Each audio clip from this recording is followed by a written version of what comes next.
के global changes आ रहे हैं। इसमें भारत एक किसी के वहम गुमान में नहीं था आज से 10 साल पहले कि भारत इंटरनेशनल अफेयर्स में इतना एक इम्पोर्टेंट मुल्क बन के आ जाएगा। आप मुझे ले लीजिए, मतलब मुझे भारत में मैं रिक्वेस्ट कर करके थक गया, फॉरेन मिनिस्टर तक भी हमें कॉल नहीं करने दी। कुजा के प्राइम मिनिस्टर की हम बात करें, और यहाँ पे उनके जो हाई कमिश्नर थे वो रोज़ाना फॉरेन मिनिस्टर पे कॉल कर रहे हैं, प्राइम मिनिस्टर को जाके मिल रहे हैं। तो हमने अपने आप को खुद गिराया है। उन्होंने अरब न्यूज के अंदर एक आर्टिकल में उनका देख रहा था कि Pakistan political turmoil diminish strategic relevance, जो कि जियो स्ट्रेटेजी है उसमें आप या उसमें बिल्कुल पाकिस्तान की रेलेवेंस इसलिए कम होती जा रही है कि इंटरनल पॉलिटिकल टर्मोइल आपका।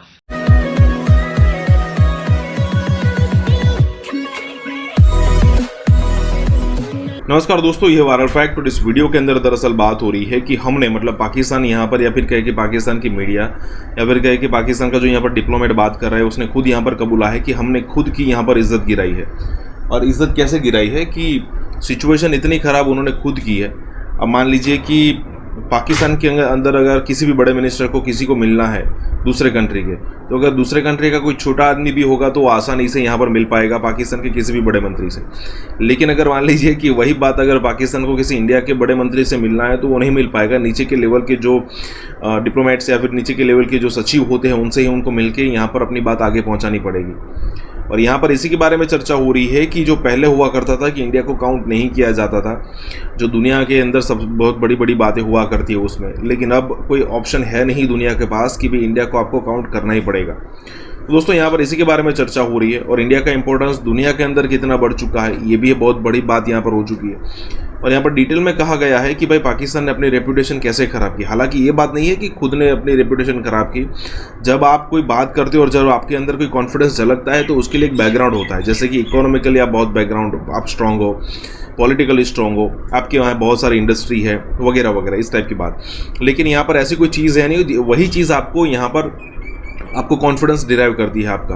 अब ज़रा इंडिया के अंदर देखिए तो कई सारी चीज़ें ऐसी है जहाँ पर इंडिया की एक मोनोपोली है और इसके बगैर दुनिया चलेगी नहीं, और इसीलिए यहाँ पर इंडिया को इतना कॉन्फिडेंस आता है। दोस्तों इसी के साथ ये वीडियो शुरू करते हैं और आपसे रिक्वेस्ट है कि अगर आपने सब्सक्राइब अब तक नहीं किया तो ज़रूर कर दें। वीडियो शुरू करते हैं। कि देखिए इन हालात के अंदर एक मैं आज ये देख रहा था और मैं बड़ा इस पे मतलब मेरे लिए बड़ी ये हैरान कुल बात थी। मुझे ऐसा लगा कि शायद इसमें ये पाकिस्तानी किसी न्यूज़पेपर में क्यों नहीं शाया हुआ है, शायद हुआ अरब न्यूज़ में।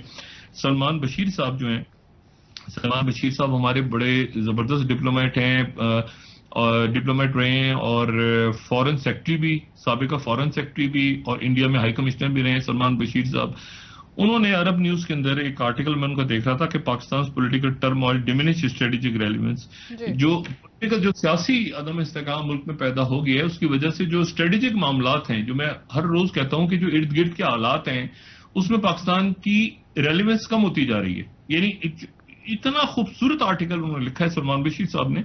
वो कह रहे हैं कि जो टर्मोइल अंदर पेश आ गया है तो स्ट्रेटेजिक रेलेवेंस कि जी मिडिल ईस्ट में क्या हो रहा है, तो उधर आपके रशिया और यूक्रेन की जंग कहां लेके जाएगी दुनिया को, और ये चाइना के साथ जो मामला चल रहे हैं अमेरिका के, वो मतलब स्ट्रेटेजी जो है, जो कि जियो स्ट्रेटेजी है, उसमें आप या उसमें बिल्कुल पाकिस्तान की रेलेवेंस इसलिए कम होती जा रही है कि इंटरनल पॉलिटिकल टर्मोइल आपका जो मैन मेड टर्मोइल है, जो अच्छा उस मैन मेड टर्मोइल की वजह से वो चूंकि रेलेवेंस खत्म हो रही है, तो इसलिए अब अंदर ही अंदर बोलते जा रहे हैं और बाहर लोगों से आउटरीच कर चाहे वो ये कि एक चीज जो अभी तक हमारे अकाबरीन नजरअंदाज कर रहे हैं वो सिक्योरिटी कंसर्न्स हैं। देखिए आईनी बहरान है मुल्क में, आईनी बहरान है, माशी बहरान जब भी पैदा होता है तो अवाम में बेचैनी लेकर आता है, नतीजे में सोशल अनरेस्ट पैदा होता है। ये घरों के झगड़े, ये आप देखें ना, बच्चियां भाग रही हैं, जो अजीब सी स्टोरीज रोज आ रही हैं अजीब, ये सारा वो नीचे तक ट्रिकल डाउन इफेक्ट है। आप उन घरों में जाके देखें, उनके पास जो है वो बच्चों की पढ़ाई के पैसे नहीं कहते, जाओ जाके खुद अपने फीस का अरेंज करो, जो करना है करो, हमें नहीं पता।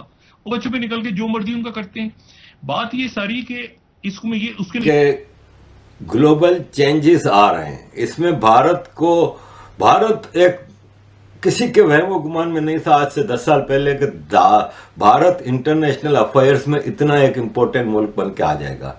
इंडस्ट्रियल जोन कितने बने हैं, मेक इन इंडिया कितना स्ट्रांग हो रहा है, भारत की एक्सपोर्ट्स कहाँ पहुंच गई हैं, इंडस्ट्रियल जोन कहाँ पहुंच गया है, आपका डिफेंस प्रोडक्टिविटी बहुत सारी चीजें, अब आपको बोर करने वाला नहीं है, लेकिन मोदी जी ने विद इन इंडिया भी इतना सारा कुछ किया। इंटरनेशनल डिप्लोमेसी में आप देख लें, आपके सामने क्या है। आप मुझे ले लीजिए, मतलब मुझे भारत में मैं रिक्वेस्ट कर करके थक गया, फॉरेन मिनिस्टर तक भी हमें कॉल नहीं करने दी। कुजा के प्राइम मिनिस्टर की हम बात करें, और यहाँ पे उनके जो हाई कमिश्नर थे वो रोज़ाना फॉरेन मिनिस्टर पे कॉल कर रहे हैं, प्राइम मिनिस्टर को जाके मिल रहे हैं।